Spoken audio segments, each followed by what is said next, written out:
É isso aí, muito boa tarde, Brasília, boa tarde, Distrito Federal. Estamos aqui mais uma vez com a programação ao vivo. Terminou o programa aqui Mulheres em Foco do Distrito Federal com Kátia Vasconcelos. E agora entra o programa Yelton Ferreira aqui. Vamos fazer aquele bate-papo aqui. Hoje tem uma programação hoje até às 19 horas, viu? Depois desse aqui tem mais duas programações aí. Você vai estar conhecendo aí os candidatos aí a deputado ao Senado, candidato a deputado distrital, federal. Então fique atento aí na programação da TV Estação 26, ok? São exatamente agora 17 horas e 14 minutos, horário de Brasília. Eu sou Yelton Ferreira e vamos aqui até mais tarde aqui hoje, fazendo aquele bate-papo aqui, trazendo os candidatos aqui. E para começar a programação, né, gostaria de cumprimentar aqui, né, o nosso amigo aqui, Marivaldo. Marivaldo, muito boa tarde, seja bem-vindo aqui à TV Estação 26. Boa tarde, Elton, boa tarde aos telespectadores da Estação 26, aos ouvintes da Estação 26. É um prazer imenso estar aqui com vocês e poder conversar um pouco sobre política, né? Vivemos um ano de eleição e é importante que as pessoas pesquisem, que as pessoas tomem pé de quem são os candidatos e até porque para que tenham uma boa decisão no dia 7 de outubro e ajudem a mudar a realidade do Distrito Federal e a realidade do país, porque não está boa, né? As pessoas estão muito insatisfeitas e é necessário a gente trazer novos ares, é necessário a gente mudar. Marivaldo é candidato ao Senado Federal, não é isso? Exatamente, muito exatamente. Bem. Eu gostaria que você falasse um pouquinho de você, quem é você, de onde você veio, né? Olha, Yelton. E por que você vai sair como Senado? Fique à vontade. Muito obrigado. Olha só, a minha história é uma história muito parecida com a maioria dos brasilienses, né?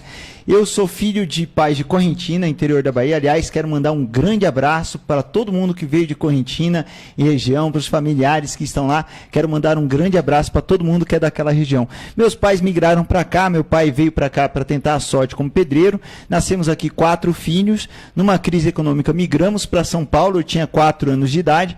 Minha mãe se separou do meu pai e criou 4 filhos trabalhando como diarista, trabalhando 7 dias por semana, com o sonho de dar um futuro melhor para cada um dos seus filhos, exatamente como a maioria das mulheres aqui do Distrito Federal, mulheres que trabalham, acordam antes do sol, vão para a parada de ônibus, trabalham o dia inteiro e voltam para casa na esperança, na expectativa de dar um futuro melhor para os seus filhos. Primeira coisa que minha mãe aprendeu quando ela começou a trabalhar em casa de família foi: não tire seus filhos da escola. Jamais tire seus filhos da escola. Ela não tinha sequer o fundamental completo, mas seguiu à risca aquela lição, Yelton.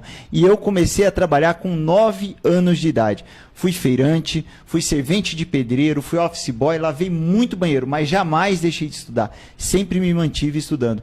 Quando cheguei no 3º colegial do ensino, que é hoje, correspondente ao 3º ano do ensino médio, veio aquela preocupação: e agora, o que eu faço, né? Se eu parar de estudar, e eu gostava de estudar, vou perder tudo que eu aprendi até agora. E aí fiquei preocupado, descobri que existia um tal de vestibular. Obviamente ninguém em casa sabia, ninguém tinha ensino superior. Descobri esse tal de vestibular, fui falar com a professora: professora, o que a senhora acha de eu fazer o vestibular da Universidade de São Paulo? Ela virou para mim e falou: compra uma calça jeans que você vai investir melhor o seu dinheiro. Naquela época, era um assinte, um filho de diarista, negro, morador da periferia, estudante de escola pública, querer prestar um vestibular para uma universidade pública, a universidade mais conceituada do país. Por um acaso, eu descobri a existência de um cursinho popular. Fiz lá o vestibulinho, passei e comecei a estudar. Passei 1 ano estudando, Yelton. Fui fazer o vestibular todo feliz. Quando cheguei lá, pau, não passei nem da primeira fase. Ali eu tomei consciência, Elton, que toda vez que a gente que nasce na base da pirâmide, a gente que é filho de pedreiro, filho de diarista, filho de garçom, filho do pintor, toda vez que a gente tenta superar as barreiras que são colocadas para a gente, o sistema vem e coloca na nossa frente toda sorte de obstáculo. Toda sorte. A gente tem que lidar com a falta de dinheiro para o ônibus, a gente tem que lidar com assalto na parada de ônibus, a gente tem que lidar com a fome, a gente tem que lidar com o cansaço para conciliar trabalho e estudo. Toda vez que a gente tenta barrar essas barreiras. E ali eu decidi: vou atropelar uma a uma dessas barreiras. Ali, deitado em casa, ouvindo rap, ouvindo Racionais MCs, Negro Limitado, que é uma música que sempre me inspirou muito, eu decidi atropelar essas barreiras. No dia seguinte, isso era dezembro, eu já estava estudando de novo. Quando chegou no fim do ano, eu trabalhando das 6 da manhã às 3 da tarde, chegando em casa meia-noite, indo dormir 1 hora, acordando 5h30 da manhã para ir trabalhar. Quando chegou no final do ano, eu prestei 4 vestibulares.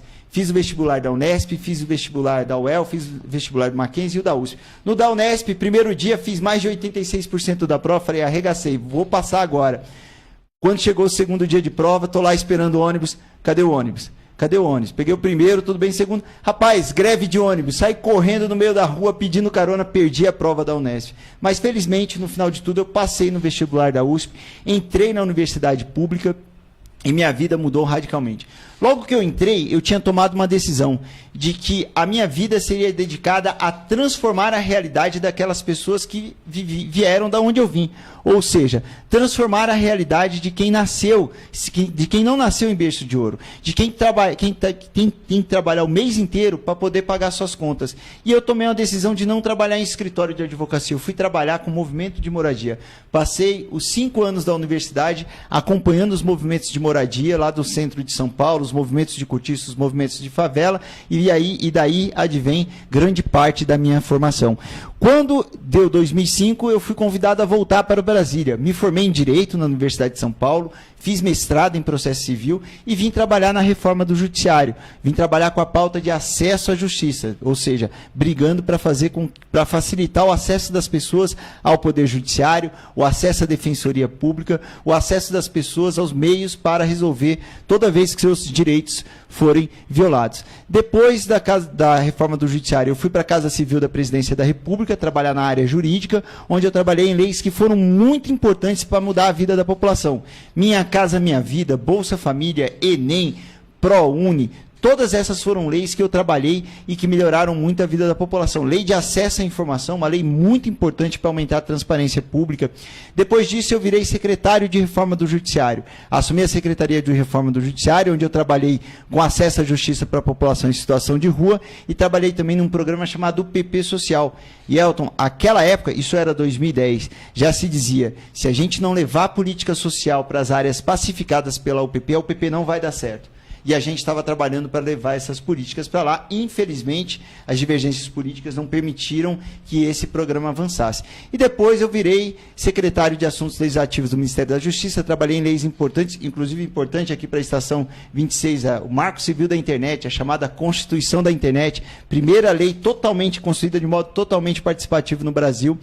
Eu tive o privilégio de trabalhar integralmente na sua construção. E depois fui secretário executivo do Ministério da Justiça, quando eu fui o primeiro negro a assumir, ainda que interinamente, como ministro da Justiça. Acompanhei todo esse período e até o fim do governo da ex-presidente Dilma. O que eu aprendi durante todo esse período, Yelton? Eu aprendi que, primeiro, que a desigualdade social ela não é um dado da natureza. A desigualdade social, e quando você está no governo, isso fica muito evidente. Ela é um resultado de um conjunto de decisões. Então, toda vez que você tenta estudar e não consegue, porque o ônibus é lotado, não tem dinheiro para o ônibus, não consegue conciliar trabalho e estudo, toda vez que você não consegue seguir seus estudos, porque tem muito assalto na parada de ônibus, e você está com medo, toda vez que essas dificuldades aparecem no seu caminho, isso é resultado de um conjunto de decisões que foram tomadas dentro do governo e que geralmente dão as costas para quem mais precisa. Geralmente dá as costas para quem mais precisa. E sabe como isso se reflete? Se reflete na forma como o governo gasta o seu dinheiro. Hoje, no Distrito Federal, a gente tem um problema muito grave. A população mais pobre é quem mais paga imposto. E onde é que é investido esse dinheiro? Geralmente nas áreas mais ricas. Nas áreas mais ricas, você tropeça nas viaturas. Nas áreas mais pobres, as viaturas, quando aparecem, muitas vezes é para distratar os nossos jovens.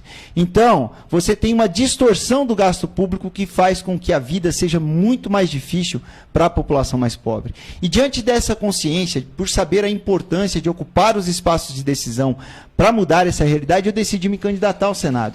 Decidi me candidatar diante da indignação da população com esses que sempre estiveram aí e nada fizeram por nós. A indignação da população com aqueles parlamentares que foram eleitos prometendo melhorar a educação e, de repente, colocaram Temer no poder e votaram com ele para congelar os gastos na saúde e na educação, num momento trágico, num momento crucial, no momento em que o desemprego avança, no momento em que milhares de trabalhadores perdem seus planos de saúde e retornam para o SUS. E agora estão lá morrendo na fila dos hospitais. Então são parlamentares que não têm sensibilidade com o sofrimento da nossa população. Primeiro colocaram Michel Temer no poder, que é um pior presidente da história do país, aprovou o congelamento de gastos na saúde e na educação, aprovou uma reforma trabalhista que teve como único objetivo tirar direitos dos mais pobres e dar para os mais ricos, tentou aprovar uma reforma da Previdência que só ia prejudicar os mais pobres e, ao mesmo tempo, enquanto dizia que faltava dinheiro no caixa,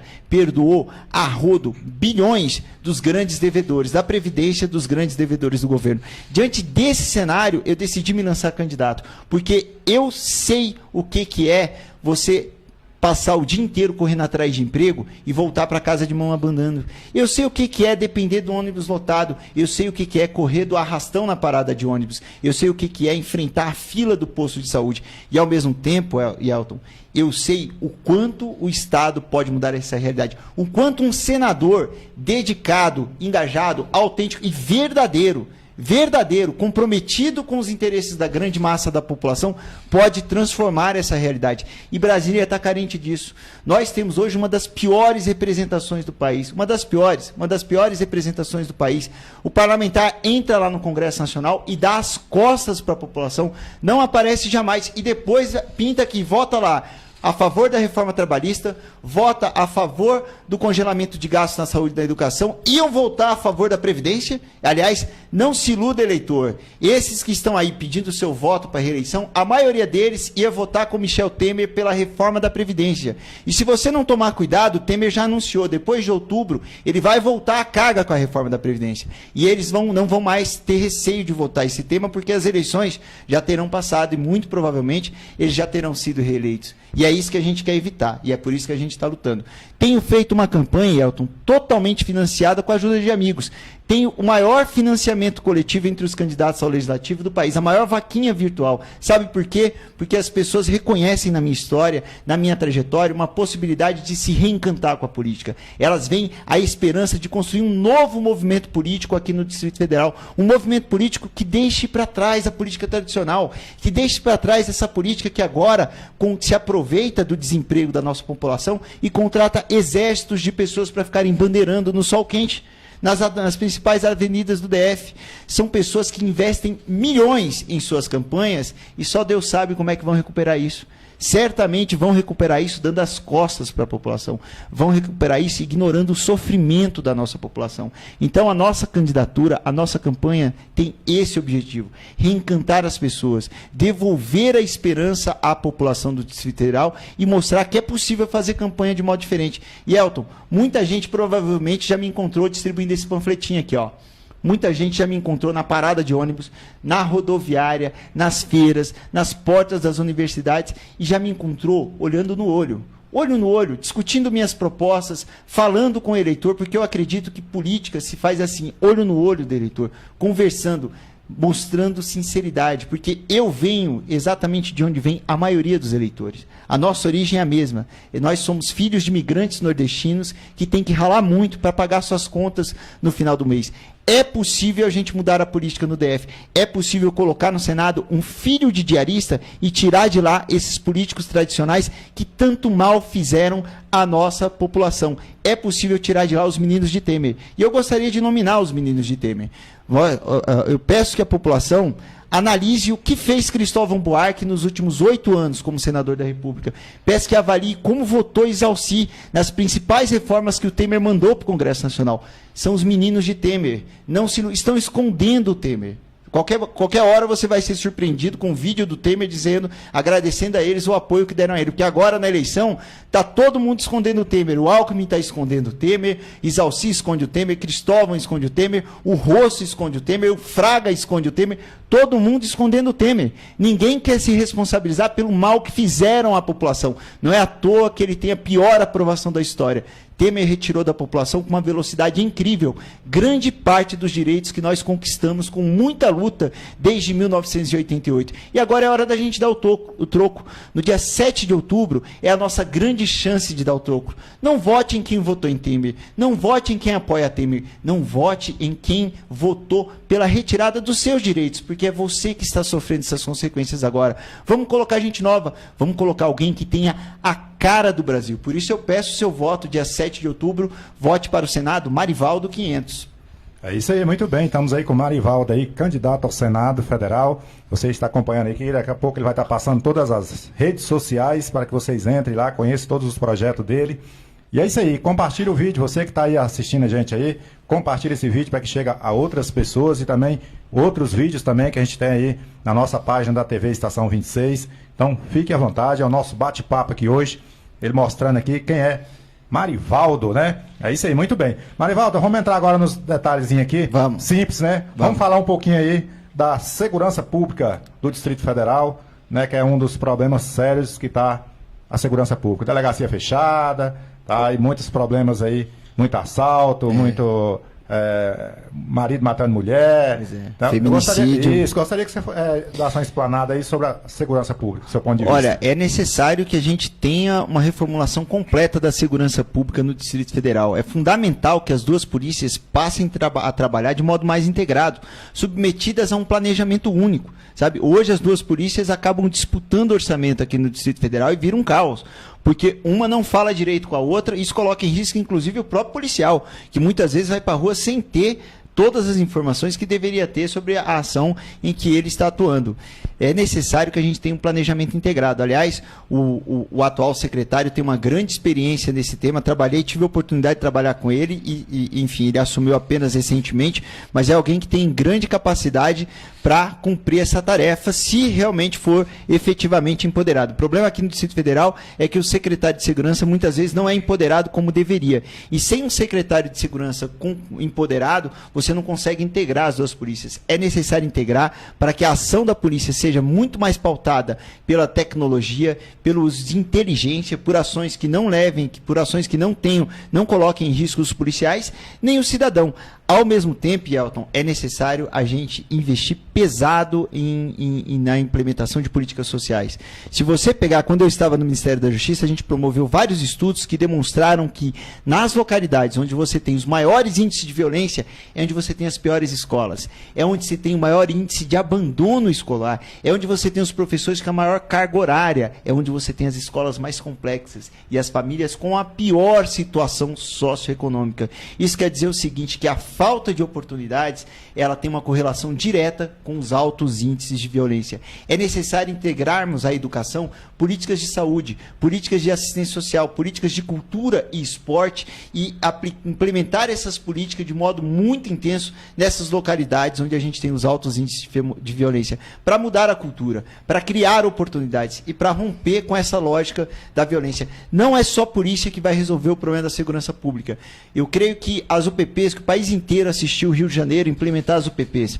As UPPs são uma grande lição para todo o país. A lição de que só polícia não resolve o problema da violência. Só polícia não resolve o problema da segurança pública. É necessário uma polícia com mais inteligência, mais integração, com mais tecnologia, mais inovação, mas ao mesmo tempo é necessário que a gente olhe, entenda o que está acontecendo nessas áreas onde a gente tem os maiores índices de violência. E é importante a gente falar sobre a violência contra a mulher.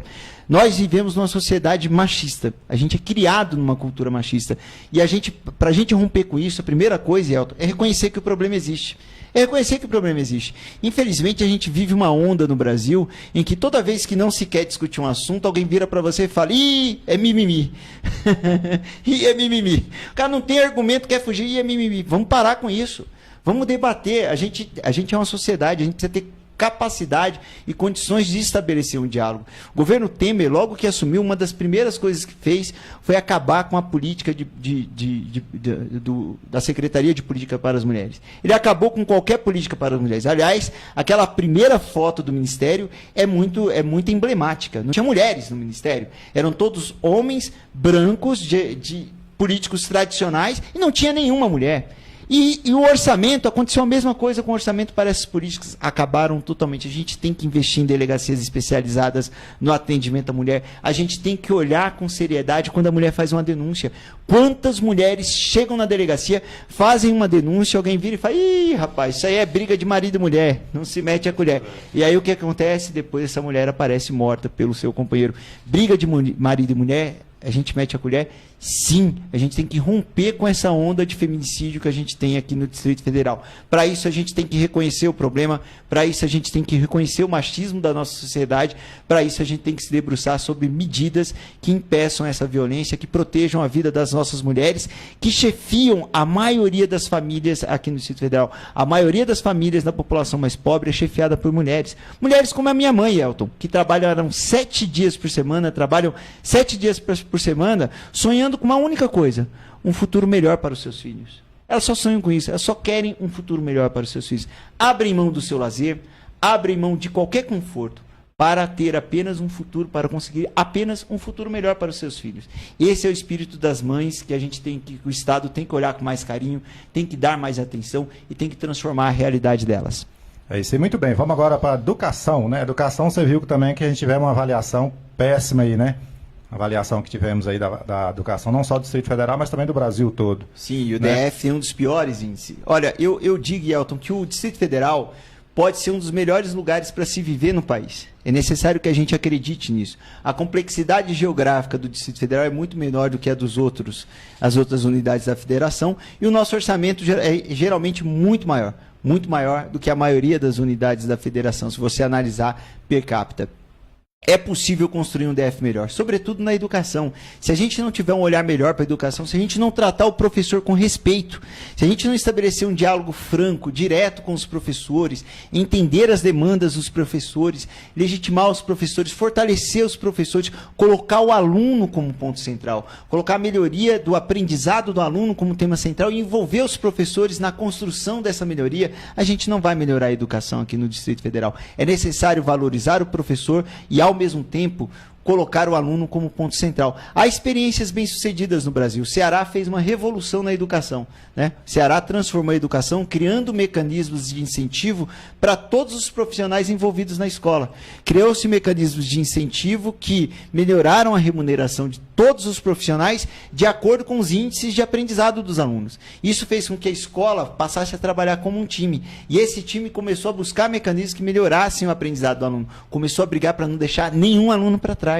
A gente não pode, a tragédia social que vai desembocar lá na violência começa quando a gente deixa um aluno para trás. Aquele aluno que tem dificuldade de aprender, aquele aluno, e ele fica para trás. Quando ele fica para trás, ele fica excluído. Se a gente tiver a escola funcionando como um time onde ninguém fica para trás, a gente muda essa realidade. Eu defendo a valorização dos professores, a criação de mecanismos de incentivos vinculado ao aprendizado dos alunos para a gente mudar essa realidade do Distrito Federal e fazer com que o Distrito Federal figure entre as unidades da federação com melhor aproveitamento dos alunos, com a melhor qualidade da educação e com os alunos que se despontam nas várias provas que medem esses dados e que se despontem também em todo mundo, mostrado que o DF é capaz de ter uma educação de ponto, uma educação de qualidade. É isso aí, muito bem, estamos ao vivo, né? São exatamente agora 17 horas e 36 minutos, horário de Brasília, estamos aqui, TV Estação 26, comigo e Elton Ferreira, né? Entrevistando aqui o candidato ao Senado Federal, Marivaldo, né? 500, né? É do qual já adotei como sobrenome, pessoal. Já adotei como sobrenome, Marivaldo 500. 500, é isso aí. Muito bem, você pode acompanhar aí, compartilhar esse vídeo para que chegue a outras pessoas também. Você também pode estar baixando o nosso aplicativo aí da TV Estação 26 para você acompanhar toda a nossa programação e também da Rádio Estação 26 também. Vai lá no seu Play Store lá e coloca lá TV Estação 26 e Rádio Estação 26, você vai baixar e vai ficar conectado com a gente aí, as melhores programação. E vamos dar continuidade aqui, porque o tempo está passando, daqui a pouco temos outro candidato aqui que vai estar apresentando aqui já já. Então, vamos falar um pouquinho agora da saúde. É outro problema que é problema mesmo, né? Eu tenho rodado o DF inteiro, sabe, Elton? É muito triste ouvir das pessoas que elas saem em busca de um atendimento, rodam o DF inteiro, pagando uma fortuna, que custa R$5, uma das passagens mais caras do país, e voltam para casa sem conseguir atendimento. A coisa mais triste é um pai, uma mãe, ir ao hospital, buscar um atendimento para o seu filho chorando com dor, não conseguir esse atendimento e voltar para casa sem esse atendimento, e aí se automedicar, colocando em risco, inclusive, a saúde dessa criança, a saúde do seu familiar. É necessário que a gente tenha um olhar diferente para a saúde. É necessário que a gente tenha uma melhoria da gestão na área da saúde. É necessário que a gente passe a dar voz e vez à população que usa a saúde pública aqui no Distrito Federal. Você sabe que tem uma coisa que é muito complicada. Aqui todo mundo fala sobre a saúde. Todo mundo. Menos quem usa, menos o cidadão. Todo mundo tem espaço de fala. Todo mundo. Mas ninguém pergunta agora, por exemplo, durante a campanha, né? Todo mundo coloca, não, tá uma maravilha, hospital tal, tá uma maravilha, hospital tal. Aí outro dia eu fui falar com uma usuária e falou, pô, mostraram lá que o hospital tá uma maravilha. Acabei de vir de lá, fiquei 4 horas e não consegui atendimento. Ou seja, a televisão aceita tudo. A televisão aceita tudo. O que a gente tem que ouvir é quem está usando. E o que eu defendo é que toda vez que um cidadão utilizar um serviço público de saúde, que a gente saiba o que ele achou daquele serviço. Que a gente saiba se ele encontrou médico ou não, que a gente saiba se ele teve acesso a medicamento ou não, que a gente saiba quanto tempo ele demorou para ser aceito, para ser atendido. Porque esses dados são fundamentais para quem está responsável pela gestão da saúde. Se você não escuta quem está usando o serviço, como é que você vai melhorar o serviço? Como é que você sabe se o serviço está bom ou não? Porque muitas vezes, sabe o que pode acontecer, Elton? O gestor foi lá, bom, o meu estoque de medicamento está ok. Comprei tudo. E aí o cidadão vai lá e não consegue o medicamento. Se o cidadão não tem para quem reclamar, não tem para quem falar, como é que você, gestor, sabe o que está acontecendo? Né? Às vezes está acontecendo algo que você não está sabendo. Às vezes não. Geralmente está acontecendo. Se você tem um médico de plantão e ele deveria estar lá e ele não está, se você não escuta quem está usando o serviço, como é que você vai saber que esse médico não está lá? Então eu defendo que a gente tenha um mecanismo onde quem vai dizer se está funcionando ou não é a população. E o gestor tem que ser obrigado a levar em consideração a opinião da população para adotar medidas para fazer funcionar a saúde. Para fazer funcionar a saúde. Agora, Yelton, ao mesmo tempo, a gente falou de educação, estamos falando agora de saúde, é inevitável revogarmos a emenda do teto de gastos públicos. É inevitável revogarmos a medida que o Cristóvão, que o Isalci, que o Rosso votaram para congelar os gastos na saúde e na educação. Cristóvão, Isalci, Fraga, Rosso, todos esses votaram para congelar os gastos na saúde e na educação. Você que está me ouvindo aqui, você que está lá usando o hospital, você acha que está sobrando recurso? Você acha que está ok? Você acha que não precisa de mais recurso? Pois é, eles votaram por esse congelamento, provavelmente eles acham que estava bom, eles acham que não precisa de recurso. Sem mais investimento, nós não vamos mudar a realidade da saúde. Para isso, temos que revogar essa emenda constitucional que congelou o investimento em saúde e na educação. Sobretudo porque no momento em que o desemprego aumenta, é o momento em que a população mais demanda o SUS, é o momento em que a população mais demanda o sistema público de educação. Então é fundamental que o governo tenha sensibilidade com isso, que nossos parlamentares tenham sensibilidade com isso. Os parlamentares atuais já demonstraram que não estão nem aí para isso. Já demonstraram que não têm sensibilidade nenhuma. Por isso eu venho aqui pedir o seu voto de confiança, porque eu tenho compromisso. Tenho compromisso com a saúde, tenho compromisso com a educação, tenho compromisso com o transporte público, tenho compromisso com a sua segurança. Jamais votaria a favor de uma medida que tirasse recursos dessas áreas que são tão centrais, porque eu sei o que é viver na pele. Eu sei o que é não ter acesso a uma segurança de qualidade, a uma educação de qualidade, a uma saúde de qualidade e andar no ônibus lotado. Por isso eu jamais teria votado com Michel Temer para tirar dinheiro dessas áreas que tanto sofrimento traz à maioria da nossa população. É isso aí, muito bem. Já são 17 horas e 41 minutos. Vamos dar continuidade aqui. Vamos falar um pouquinho de mobilidade. É outro problema sério aqui também, né, no Distrito Federal. Vamos lá. Olha só, Yelton, eu tenho uma proposta, inclusive, quem entrar lá na minha página, @MarivaldoCPereira, Facebook e Instagram, quem entrar no meu site também, marivaldo500.com.br, www.marivaldo500.com.br. Eu tenho uma proposta específica para a área de mobilidade urbana, e que é uma proposta singela, mas que pode revolucionar a qualidade do transporte público aqui no Distrito Federal, que é uma proposta que prevê o seguinte: ela dá voz e vez ao usuário do transporte público aqui no Distrito Federal. Simples assim, a gente obriga que o poder público forneça um aplicativo onde você sabe onde está o seu ônibus, ou seja, antes de sair do trabalho, ao invés de você ficar 2 horas na parada de ônibus, você olha e vê, se o seu ônibus está passando, você vai para a parada, se ele não está passando, você espera mais um pouco, vai cuidando da sua vida e vai para a parada quando o ônibus estiver prestes a passar. Ao usar esse transporte, ao final da viagem, você dá sua nota. Você avalia, como a gente faz hoje com os aplicativos. Você avalia a qualidade do transporte público. E essa avaliação, ao final, vai fazer parte de um painel onde o poder público, na hora que vai pagar a empresa, vai levar em conta a opinião de quem está usando. Se todo mundo avaliou que o transporte estava uma porcaria, o ônibus estava sujo, lotado, atrasado, não foi tratado com falta de educação, o Estado não paga, o Estado desconta do valor que ele vai pagar, porque ninguém contrata serviço ruim, Elton. Quando você faz a concessão de transporte público, você não está contratando um serviço ruim, você está contratando um serviço de qualidade. Sabe por que ninguém fiscaliza? Porque ninguém ouve quem usa. Ninguém escuta quem usa. E geralmente quem cuida desse contrato não usa. Eu uso transporte público. Uso transporte público todo dia. Aliás, vocês podem me encontrar aí por aí nas paradas de ônibus e nos ônibus. Eu uso transporte público. Eu sei o quanto a população sofre com a má qualidade desse transporte. Se a gente não começar a dar voz e vez para a população falar sobre essa qualidade, e se a gente não começar a descontar no bolso dessas empresas pela má qualidade do transporte, a gente não vai mudar essa realidade. Por que os ônibus estão sempre lotados? Por quê? Porque a empresa reduz a quantidade de ônibus, porque ela ganha muito mais. Quanto mais gente espremida dentro do ônibus, maior é o lucro. Se a gente começar a dar uma nota negativa e essa nota resultar em, atingir o bolso desses empresários, eu duvido que eles não vão aumentar o número de ônibus, eu duvido que eles não vão se preocupar em agradar quem está usando o transporte público. Então essa é uma das propostas que eu tenho defendido para a mobilidade urbana, além de uma outra proposta muito importante, muito importante. Brasília tem uma das tarifas de ônibus mais caras do país. A gente tem que abrir esses dados. Por que é tão caro assim? Todo mundo inventa uma explicação, mas ninguém abre esse dado. Ninguém abre, todo mundo entra com pedido, lei de acesso à informação, ninguém entrega esse dado. A gente tem que obrigar a abertura desses dados. Abre para a sociedade, deixa a sociedade analisar, deixa a sociedade discutir para ver se o valor é aquele mesmo. Depois de abrir esse dado, pode até ser que a gente chegue à conclusão de que é necessário reduzir a tarifa. Então vamos abrir o dado da tarifa pública, a população tem o direito de saber qual foi o cálculo utilizado para chegar ao valor de R$5 o transporte público aqui no Distrito Federal. Essas são as principais propostas que eu quero levar ao Senado e vou defender com afinco para melhorar o transporte público aqui no DF. É isso aí, muito bem. Vamos para o nosso último bloco agora, que é a habitação. Né? Habitação. Você sabe que eu militei, falei aqui no início, a minha militância, a minha formação toda foi acompanhando a luta dos movimentos de moradia, né?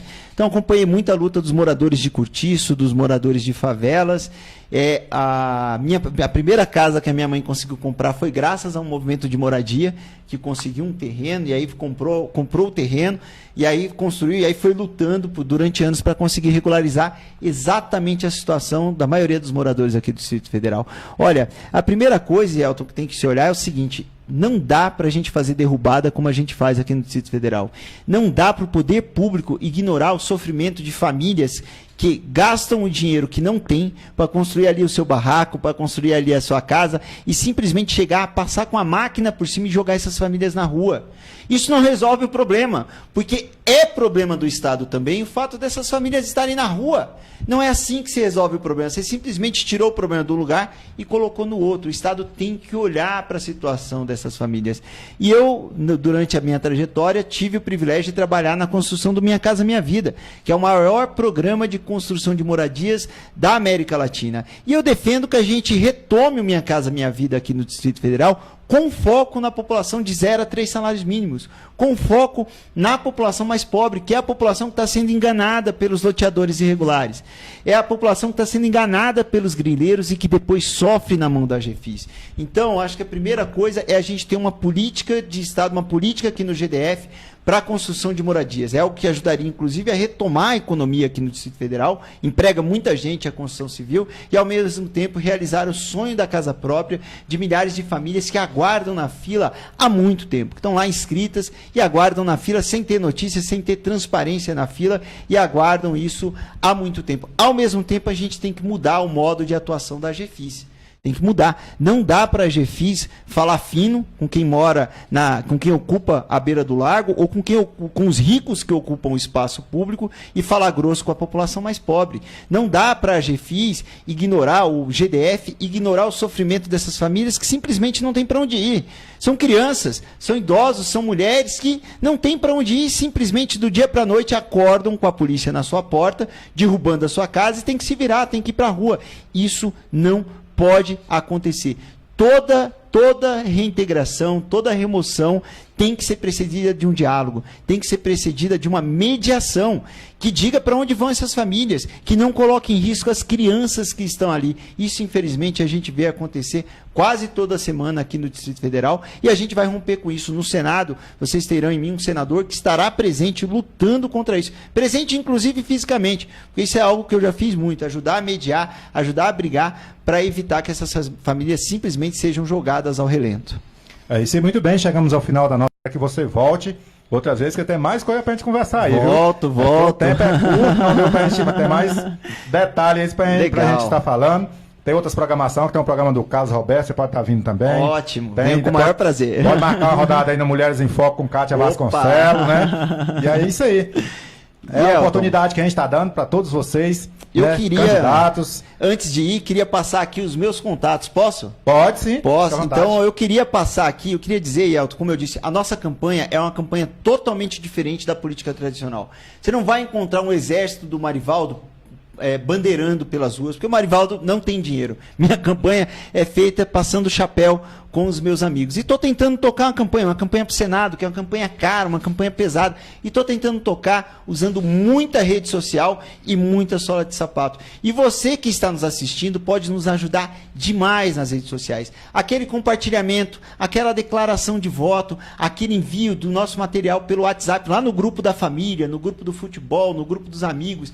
Isso nos ajuda demais. Então eu queria pedir muito a vocês que primeiro olhem lá a nossa página no Facebook e no Instagram, @MarivaldoCPereira. @MarivaldoCPereira. Olhem também o nosso site, marivaldo500.com.br, e mande para a gente uma mensagem no WhatsApp, 61 99102 9254 99102 9254. Nós vamos mandar para vocês nossos vídeos, nosso conteúdo. Vamos mandar esse panfleto bonito aqui, ó. Se você receber ele por aí, se você tiver a fim de nos apoiar, faça um post divulgando que recebeu esse panfletinho aqui, porque isso tem feito toda a diferença. Sabe como nós vamos derrotar a política tradicional? Usando as redes sociais, usando o WhatsApp, usando o Instagram, usando o Facebook, usando o Twitter. É com o apoio de vocês, com a mobilização de cada um de nós, é que nós vamos derrotar a política tradicional aqui no Distrito Federal. Se você está iludido com a política, está pensando em não votar, está pensando em anular, está pensando em votar branco, pense que cada vez que cada um que fizer isso, vai receber um agradecimento desses políticos tradicionais, porque a cada voto nulo, a cada voto branco,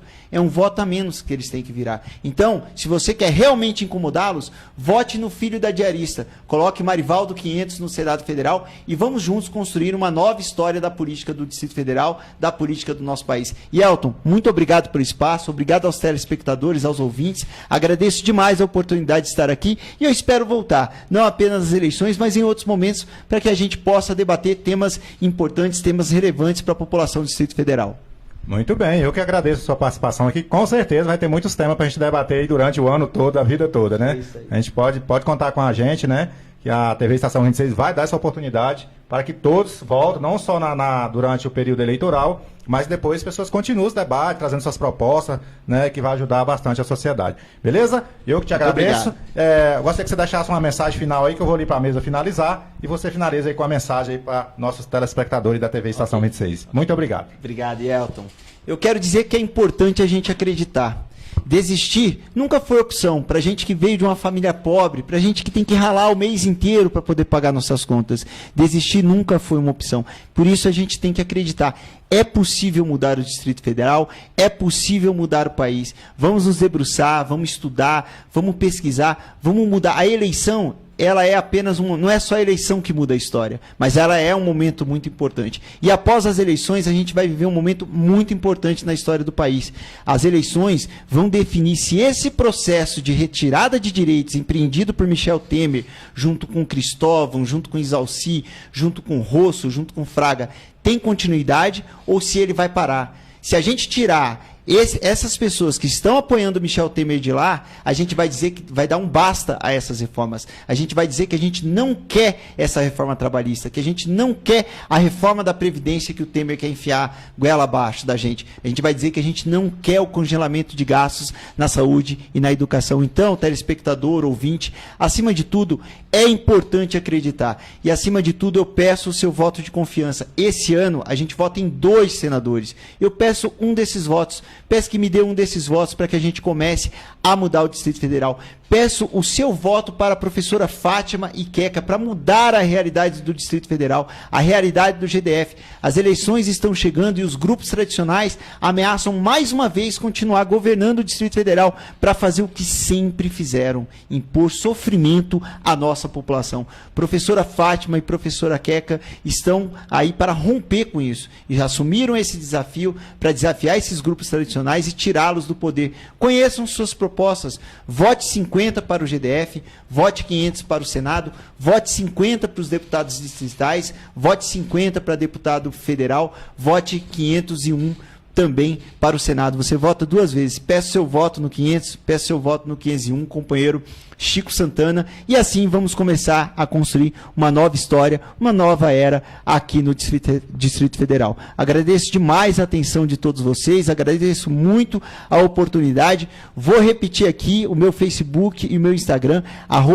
@Marivaldo C. Pereira, minha página marivaldo500.com.br e meu WhatsApp 99102-9254. Entre em contato com a gente, pede material que a gente leva gratuitamente até vocês, ajude a levar a nossa candidatura para todo o Distrito Federal e vamos mudar, vamos revolucionar a política aqui no DF.